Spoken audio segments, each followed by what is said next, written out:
നമസ്കാരം. പിണറായി ചേട്ടാ, അങ്ങ് കുടുംബസമേതം എന്തിനാണ് നിരന്തരമായിട്ട് സിംഗപ്പൂരിലേക്ക് പോയത്? താങ്കൾ പാർട്ടി സെക്രട്ടറിയായി വന്ന ശേഷം 1998 ശേഷമാണ് അങ്ങ് നിരന്തരമായിട്ട് ഭാര്യ കമല, മകൻ വിവേക് തായ്ക്കണ്ടി, മകൾ വീണ ഇവരോടൊപ്പം സിംഗപ്പൂരിലേക്ക് യാത്രയായത്. ഒരു തവണയല്ല, ഏകദേശം 100 തവണ താങ്കൾ യാത്രയായിട്ടുണ്ട്. താങ്കൾ കുടുംബസമേതം യാത്രയാവാൻ താങ്കളുടെ ഭാര്യയുടെ അമ്മായിപ്പൻ ഏട്ടം അവിടെ ഉണ്ടായിരുന്നു അല്ലെ? സ്വന്തം പിതാവിൻ്റെ കുടുംബം അവിടെ ഉണ്ടായിരുന്നു. അന്ന് എന്തായാലും വീണ കല്യാണം കഴിച്ചില്ല. പിന്നെ നമ്മുടെ ആര് കല്യാണം കഴിച്ചില്ല? നമ്മുടെ വിവേക് തായ്ക്കണ്ടിയും കല്യാണം കഴിച്ചില്ല. പിന്നെ എങ്ങനെയാ താങ്കൾ നിരന്തരമായിട്ട് സിംഗപ്പൂരിലേക്ക് പോയത്? അപ്പം സിംഗപ്പൂരിലേക്ക് പോയതിന് കാരണം അങ്ങ് വേറെന്തോ കാരണത്തിലാണ്. പിന്നെ പാർട്ടി പ്രവർത്തനത്തിന് സിംഗപ്പൂർ വഴി ചൈനയൊക്കെ പോവാം. അപ്പോൾ ചൈനയിൽ അല്ലെങ്കിൽ സിംഗപ്പൂരിൽ പാർട്ടി പ്രവർത്തനത്തിന് പോയതാണോ? പക്ഷേ പാർട്ടി രേഖകളിൽ ഒന്നും തന്നെ അന്ന് താങ്കൾ സിംഗപ്പൂരിൽ പോണതിൻ്റെ രേഖയൊന്നും ഉണ്ടായിരുന്നില്ല. ഇടയ്ക്കിടയ്ക്ക് താങ്കൾ ഇവിടുന്ന് നേരെ മുങ്ങുന്നു, നേരെ ചെന്നൈയിലേക്ക് പോകുന്നു. അവിടെ വെച്ചിട്ട് നമ്മുടെ പാരീസ് അബൂബക്കറെ കാണുന്നു. പാരീസ് അബൂബക്കറുമായി ഒത്തുകൊണ്ട് നേരെ താങ്കൾ സിംഗപ്പൂരിൽ പോകുന്നു. ആ സിംഗപ്പൂരിൽ പോയ യാത്രയുടെ വിവരങ്ങളെല്ലാം തന്നെ എൻ്റെ കൈവശമുണ്ടായിരുന്നു പിണറായി ചേട്ടാ, അല്ലെ പിണുങ്ങാണ്ടി എന്ന് പറയുന്ന ദൈവമേ. അപ്പം അങ്ങനെയുള്ള സംഭവങ്ങളെല്ലാം കളക്ട് ചെയ്ത ശേഷം താങ്കളുടെ നേതാവ് ഈ ബാലാനന്ദൻ എനിക്ക് കൊണ്ടു തന്ന രേഖയാണ് കമല ഇൻ്റർനാഷണൽ എക്സ്പോർട്ടിംഗ് കമ്പനിയുടെ രേഖ. എറണാകുളത്ത് ഒരു താടി വെച്ച ഇപ്പോഴും നിലവിലുള്ള CPM-ൻ്റെ പ്രമുഖ നേതാവിൻ്റെ വീട്ടിൽ വെച്ചാണ് എനിക്ക് ഈ ബാലാനന്ദൻ എൻ്റെ വളരെ വേണ്ടപ്പെട്ട സുഹൃത്ത് വഴി എന്നെ കൊണ്ടുപോയി ഒരു കൃത്യമായി എനിക്ക് രേഖകൾ കൈമാറുന്നത്. അപ്പോൾ അദ്ദേഹം എന്നോട് പറഞ്ഞിരുന്നു, ഇത് വളരെ വിലപ്പെട്ട രേഖയാണ്, ഒരു കാരണവശാലും ഇത് പുറത്തു പോകരുത്, മാത്രമല്ല ഏതെങ്കിലും കാരണവശാൽ ഇത് ഫൈറ്റ് ചെയ്യേണ്ടി വന്നാൽ അവസാനം വരെ ഫൈറ്റ് ചെയ്യണമെന്ന് പറഞ്ഞിരുന്നു. ഞാനത് പാലിച്ചു. കേരളത്തിൽ ഒരാളും കാണിക്കാത്ത ഫൈറ്റ്. പിണറായി വിജയൻ എന്ന് പറയുന്ന വ്യക്തിയുടെ പേര് ആരെങ്കിലും പറഞ്ഞാൽ അപ്പോൾ കൊല്ലുന്ന ഒരു കാലഘട്ടത്തിൽ ഒറ്റയ്ക്ക് ഞാൻ പോരാടി. ഞാൻ അങ്ങനെ 2005 ഫെബ്രുവരി ലക്കത്തിൽ പിണറായി വിജയൻ കേരളം കണ്ട ഏറ്റവും വലിയ അഴിമതി എന്നുള്ള പറയലിൽ ഞാൻ അന്വേഷണ റിപ്പോർട്ട് പുറത്തുവിട്ടു. താങ്കൾ സാധാരണ നിലയിൽ എന്താണ് ചെയ്യേണ്ടത്? അതിനെ അവഗണിക്കും. അല്ലെങ്കിൽ താങ്കൾ എന്നെ വിളിച്ചിട്ട് പറയും എൻ്റെ ഭാഗം കൂടി കേൾക്കണം. പക്ഷെ താങ്കളുടെ ഭാഗം കേൾക്കാൻ താങ്കൾക്ക് കഴിയില്ല. കാരണം ഞാൻ പുറത്തുവിട്ട രേഖകളെല്ലാം വളരെ വളരെ സത്യസന്ധമായിരുന്നു. അതിൻ്റെ പേരിലാണ് താങ്കൾ നേരെ കോഴിക്കോട് സെക്രട്ടറി ആയിരുന്ന ദക്ഷിണാമൂർത്തിയെ വിളിച്ച്, അദ്ദേഹം ഇപ്പോൾ ജീവിച്ചിരിപ്പില്ല, അദ്ദേഹം എന്നെ കൊല്ലുമെന്ന് പറഞ്ഞായിരുന്നു അന്ന്. അദ്ദേഹം കാലയവനിക്കുള്ളിൽ പോയി. പക്ഷേ ഞാൻ ജീവിച്ചിരിപ്പുണ്ട്. അന്ന് അതേ ദക്ഷിണാമൂർത്തി ജില്ലാ സെക്രട്ടറി കോഴിക്കോട് കുഞ്ഞിരാമ പൊതുവാളിൻ്റെ സപ്തതി ആഘോഷിക്കുന്ന ചടങ്ങിൽ പ്രകാശ് കാരാട്ടുണ്ടായിരുന്നു, വീരേന്ദ്രകുമാർ ഉണ്ടായിരുന്നു. അതോടൊപ്പം തന്നെ നമ്മുടെ പിണറായി വിജയൻ അവിടെ വരികയും ചെയ്തു. ഈ സന്ദർഭത്തിലാണ് ക്രൈമിൻ്റെ ലക്കം പല സ്ഥലങ്ങളിൽ ഇറങ്ങിയ വിവരം അറിഞ്ഞ് പിണറായി വിജയൻ വളരെ അതീവ ഗുരുതരമായിട്ടുള്ള പ്രശ്നങ്ങളുണ്ട്, പാർട്ടി സംസ്ഥാന സെക്രട്ടറിയെ അധിക്ഷേപിക്കുന്ന സാധനങ്ങളാണ് എന്ന് പറഞ്ഞുകൊണ്ട് എന്താണെന്നോ വാർത്ത എന്ത് കാര്യത്തിനാണെന്നോ പറയാതെ നേരെ റിയാസിനെ പറഞ്ഞു വിട്ടത്. ആ പറഞ്ഞു വിടുമ്പോൾ ഒരു കാര്യം മാത്രം പറഞ്ഞു, ലാവ്ലിൻ കേസുമായുള്ള രേഖ ഫയൽ കിട്ടണം എനിക്ക് എന്ന് താങ്കൾ കൃത്യമായിട്ട് റിയാസിനോട് പറഞ്ഞിരുന്നു എന്ന് ഞാനെങ്ങനെയാണ് മനസ്സിലാക്കുന്നത്? അവിടെ വന്നപ്പോൾ എൻ്റെ ഗുണ്ടകൾ വന്നപ്പോൾ അവിടെ ആവശ്യപ്പെട്ടത് ഈ ഫയലായിരുന്നു. ഈ ഫയൽ എവിടെയാണ് വെച്ചത് എന്ന് ഗുണ്ടകൾ അതിൻ്റെ മാനേജരോടും അതേപോലെ അവിടെ ഉണ്ടായിരുന്ന ലേഡി സ്റ്റാഫിനോടും വളരെ രൂക്ഷമായി ഭീകരമായി ആയിട്ടാണ് പെരുമാറിക്കൊണ്ടാണ് അവർ ആവശ്യപ്പെട്ടത്. അങ്ങനെയാണ് അവിടെ ഉണ്ടായിരുന്ന താക്കോലെടുത്ത അതിൻ്റെ അലമാറ തുറന്ന് ഇത്തരം ഫയലുകളെല്ലാം എടുക്കുകയും ബാക്കിയെല്ലാം കത്തിക്കുകയും ചെയ്തത്. പെട്രോൾ ഒഴിച്ച് കത്തിച്ചതിൻ്റെ പേരിൽ 36/2005 നമ്പറിൽ മുഹമ്മദ് റിയാസിൻ്റെ പേരിൽ FIR രജിസ്റ്റർ ചെയ്യുകയുണ്ടായി.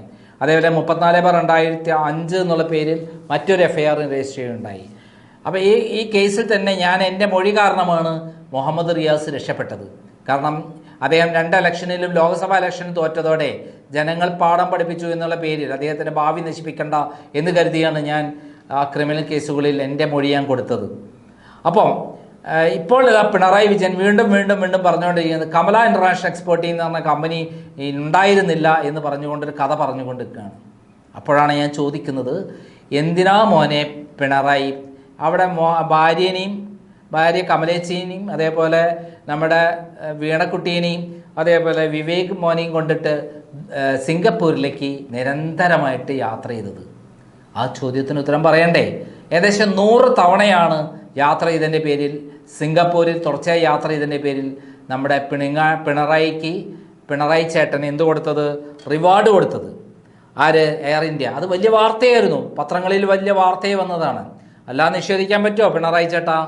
അങ്ങനെയുള്ള ഒരു കേസിൽ താങ്കൾ ഇപ്പോൾ പറയുകയാണ് കമല ഇൻ്റർനാഷണൽ എക്സ്പോർട്ടിംഗ് കമ്പനി ഇല്ല എന്ന്. എന്നാൽ താങ്കൾക്ക് കമല ഇൻ്റർനാഷണൽ എക്സ്പോർട്ടിംഗ് കമ്പനിയിലേക്ക് വന്ന 75 കോടി രൂപ, അതും ക്യാൻസർ രോഗികളുടെ പേരിൽ കനേഡിയൻ ഗവൺമെൻറ് കൊടുത്ത പണം SNC ലാവലിൻ എന്ന കമ്പനി വഴി താങ്കൾക്ക് SNC ലാവലിന് അയച്ചു തന്നത് താങ്കളുടെ കമല ഇൻ്റർനാഷണൽ എക്സ്പോർട്ടിംഗ് കമ്പനിയിലേക്കാണ്. ആ കമ്പനിയിലേക്ക് വന്ന പണമാണ് എൻ്റെ പരാതി വന്ന ഉടനെ ആ കമ്പനി പൂട്ടിയിട്ട് നേരെ എവിടേക്ക് മടക്കി അയച്ചത് സിംഗപ്പൂരിലേക്കാണ്. ദുബായിലേക്കാണ്. Dubai Pacific കൺട്രോൾസിലേക്കാണ്. അല്ല എന്ന് നിഷേധിക്കാൻ താങ്കൾക്ക് കഴിയുമോ? പസഫിക് കൺട്രോൾസിൽ താങ്കൾ, അതായത് മുഖ്യമന്ത്രിയായ ശേഷം താങ്കളും മകനും കൂടി സന്ദർശിച്ചില്ലേ? അവിടെ നിന്ന് ഇറങ്ങി വരുന്ന ചിത്രം, വീഡിയോ മനോരമ ചാനൽ പുറത്തുവിട്ടില്ലേ? ഈ പറയുന്ന ദിലീപ് രാഹുലിനല്ലേ താങ്കൾക്ക് ലാവ്ലിൻ കേസിൻ്റെ ആവശ്യത്തിന് വേണ്ടിയിട്ട് 2 കോടി രൂപ ഇലക്ഷന് മുമ്പ് 1996 മെയ് മാസത്തിൽ കണ്ണൂരിൽ വന്ന് തന്നത്? അതിൻ്റെ രേഖകളല്ലേ CBI കോടതിയിൽ സമർപ്പിച്ചത്? ആ കേസിലല്ലേ താങ്കൾക്ക് 100 കോടി രൂപയ്ക്ക് ബെൽ എന്ന് പറയുന്ന നവരത്ന സ്ഥാപനം തീർക്കാമെന്ന് പറഞ്ഞ എല്ലാ അറ്റകുറ്റപ്പണികളും അതേപോലെ എക്യുപ്മെൻറ്റ്സ് അടക്കം തീർക്കാമെന്ന് പറഞ്ഞ ഈ ബാലാന്തർ റിപ്പോർട്ട് തള്ളിക്കൊണ്ട് 278 കോടി രൂപയ്ക്ക് കനേഡിയൻ കമ്പനിയായ ഇടനിലക്കാർ മാത്രമായ ലാവ്ലിൻ കമ്പനിക്ക് എഗ്രിമെൻ്റ് കൊടുത്തത്? അപ്പം അങ്ങനെയുള്ള സംഭവത്തിൽ താങ്കൾ നിയമസഭയിൽ പറയുകയാണ് എൻ്റെ കേസ് തള്ളിപ്പോയിന്ന്. എൻ്റെ കേസ് തള്ളിയതല്ല, സത്യത്തിലുണ്ടായത് അതിൽ ഇൻകം ടാക്സ് കൊടുത്ത റിപ്പോർട്ട് തന്നെയാണ്. ഇൻകം ടാക്സ് കൊടുത്ത റിപ്പോർട്ടിൻ്റെ സമയത്ത് ഇങ്ങനെയൊരു കമ്പനി അവിടെ ഉണ്ടായിരുന്നില്ല. കാരണം ഈ കേസ് വരുന്ന 2006 11-265/2006 എന്ന നമ്പർ കേസിൽ, എൻ്റെ കേസിൽ കൃത്യമായിട്ട് ഈ കേസ് അട്ടിമറിക്കപ്പെടുകയായിരുന്നു. അതിൻ്റെ ഏറ്റവും വലിയ തെളിവാണ് ഇന്ന് ഷോൺ ജോർജ് പുറത്തുവിട്ടത്. ആ ഷോൺ ജോർജ് പുറത്തുവിട്ട കേസിൻ്റെ ഡോക്യുമെൻ്റാണ് ഞാൻ ഇപ്പോൾ വായിക്കുന്നത്. അന്നത്തെ പരമേശ്വരൻ നായർ എന്ന് പറയുന്ന assistant solicitor general of India ആയിരുന്നു കൊച്ചിയിൽ. Directorate general of income tax investigation Shri Parameswaran Nair അയച്ച കത്താണിത്. ആ കത്തിൽ പറയുന്നത് എന്താ അറിയാം, അലിഗേഷൻ അഗൈൻസ്റ്റ് ശ്രീ പിണറായി വിജയൻ എന്ന് പറഞ്ഞുകൊണ്ട് തന്നെയാണ് മറുപടി കൊടുക്കുന്നത്. വേറെ ആൾക്കാർക്കെതിരെയുണ്ട്, അതിനൊന്നും മറുപടി കൊടുത്തു. It is alleged that Shri Pinarayi Vijayan earned commission from SNC Lavalin Canada and invested in an entity Messrs. Kamala International Exporters in Singapore. Inquiry in this regard with the government of Singapore by the Foreign Tax Division CBDT revealed that there is no such entity in Singapore.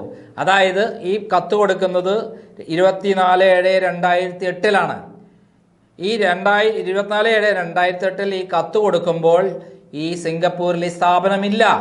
അത് അടച്ചുപൂട്ടി സ്ഥലം വിട്ട് കഴിഞ്ഞ പിണറായി വിജയൻ അവിടെ ഉണ്ടായിരുന്ന അക്കൗണ്ടിലുണ്ടായിരുന്ന 75 കോടി രൂപ എവിടെയും മാറ്റി ദുബായിലുള്ള പസഫിക് കൺട്രോൾസ്, അതായത് ദിലീപ് രാഹുൽ എന്ന് പറയുന്ന കമ്പനിയിലേക്ക് മാറ്റി. മനസ്സിലായ? Regarding education of his son, enquiry in this regard by the foreign tax division CBDT is progressing. അതായത് പിണറായി വിജയൻ്റെ മകൻ ബർമിംഗാം യൂണിവേഴ്സിറ്റിയിൽ പഠിക്കുന്നതിന് വേണ്ടി 5 പൈസ ഗതിയില്ലാത്ത പിണറായി വിജയൻ ലക്ഷങ്ങൾ ചെലവാക്കി അദ്ദേഹത്തെ പഠിപ്പിച്ചു എന്നുള്ളതായിരുന്നു എൻ്റെ ആരോപണം. അതിന് അന്വേഷണം നടന്നുകൊണ്ടിരിക്കുകയാണ് എന്ന് പറഞ്ഞിട്ടാണ് റിപ്പോർട്ട് കൊടുത്തത്. Swarlaya as the entity is situated in New Delhi, the DGDT exemption New Delhi has been requested to take further action found necessary എന്ന് പറഞ്ഞപ്പോൾ, അതായത് സ്വർലയ എന്ന് പറയുന്നത് നമ്മുടെ ആരുടെ MA ബേബി നടത്തിയ ഒരു തട്ടിപ്പ് പ്രസ്ഥാനമായിരുന്നു. അതിൻ്റെ പേരിൽ കോടിക്കണക്കിന് രൂപയാണ് പിരിച്ചിട്ടുള്ളത് എന്നുള്ള റെക്കോർഡ് ഞാൻ പുറത്തു കൊണ്ടുവന്നിരുന്നു. എന്ന് പറഞ്ഞാൽ R. മോഹൻ, അതായത് additional director income tax Ernakulam ആണ് ഈ ഈ ലെറ്റർ കൊടുത്തിരിക്കുന്നത് അന്നത്തെ അസിസ്റ്റന്റ് സോളിസിറ്റർ ജനറൽ പരമേശ്വരൻ നായർക്ക്. ആ പരമേശ്വരൻ നായർക്ക് കൊടുത്തത് വഴിയാണ്, ഈ റിപ്പോർട്ട് കൊടുത്തത് വഴിയാണ് ഈ കേസ് അട്ടിമറിക്കപ്പെട്ടത്. ഈ ഉദ്യോഗസ്ഥൻ ഇപ്പോൾ എവിടെയാണെന്ന് അറിയാമോ എൻ്റെ പ്രിയപ്പെട്ട സുഹൃത്തുക്കൾ? അതാണ് ഷോൺ ജോർജ് എന്ന് പുറത്തു കൊണ്ടുവന്നത്. നമ്മുടെ പിണറായി വിജയൻ്റെ പേഴ്സണൽ സ്റ്റാഫിൽ ആണ് ഇപ്പം ഇരിക്കുന്നത്. എങ്ങനെയുണ്ട് കാര്യങ്ങൾ? കേസ് അട്ടിമറിക്കാൻ സഹായിച്ചവരെയെല്ലാം അദ്ദേഹം കൃത്യമായിട്ടുള്ള പോസ്റ്റുകൾ കൊടുത്തിരിക്കുന്നു. നേരത്തെ ഉബൈദ് ജഡ്ജിന് നമുക്കറിയാം, അദ്ദേഹത്തിന് പ്രത്യേക സ്ഥാനം കൊടുത്തു. അതേപോലെ ഈ കേസ് നീട്ടി കൊണ്ടുപോയിരുന്ന ആന്റണി ഡൊമിനിക് എന്ന് പറയുന്ന ജസ്റ്റിസിന് മനുഷ്യാവകാശ കമ്മീഷൻ ചെയർമാനായി കൊടുത്തു. അങ്ങനെ ഉപകാര സ്മരണ ഉള്ള ആളാണ് പിണറായി വിജയൻ. ആരൊക്കെ സഹായിക്കുന്നു അവർക്കെല്ലാം അദ്ദേഹം തിരിച്ച് സഹായിക്കും. ജഡ്ജിമാർക്കാണെങ്കിൽ പിന്നീട് മറ്റു കേരള ഗവൺമെൻറ്റിൻ്റെ വഴിക്ക് നിയമനങ്ങളുള്ള സ്ഥലങ്ങളിലെല്ലാം നിയമിക്കും. അതേപോലെ ഉദ്യോഗസ്ഥന്മാരാണെങ്കിൽ പേഴ്സണൽ സ്റ്റാഫിൽ നിയമിക്കും. ഇങ്ങനെ എല്ലാ തരത്തിലും പിണറായി വിജയൻ വളരെ പരോപകാരിയാണ് കേട്ടോ. എന്തായാലും പിണറായി ചേട്ടാ ഒരു മറുപടി എന്തായാലും പറയണം. താങ്കൾ എന്തായാലും കമല ഇന്റർനാഷണൽ എക്സ്പോർട്ടിംഗ് കമ്പനി എന്ന പേരേ അറിയില്ല എന്നാണ് പറയുന്നത്. കമല എന്നുള്ള പേര് ഭാര്യൻ്റെ പേരാന്ന് മാത്രം ഇല്ല എന്ന് പറയില്ല എന്ന് കരുതുന്നു. താങ്കൾ എന്തിനാണ് 100 തവണ സിംഗപ്പൂരിലേക്ക് തുടർച്ചയായി കുടുംബസമേതം യാത്രയായത്? അതിന് മറുപടി പറയണ്ടേ പിണങ്ങാണ്ടി ചേട്ടാ? നന്ദി, നമസ്കാരം.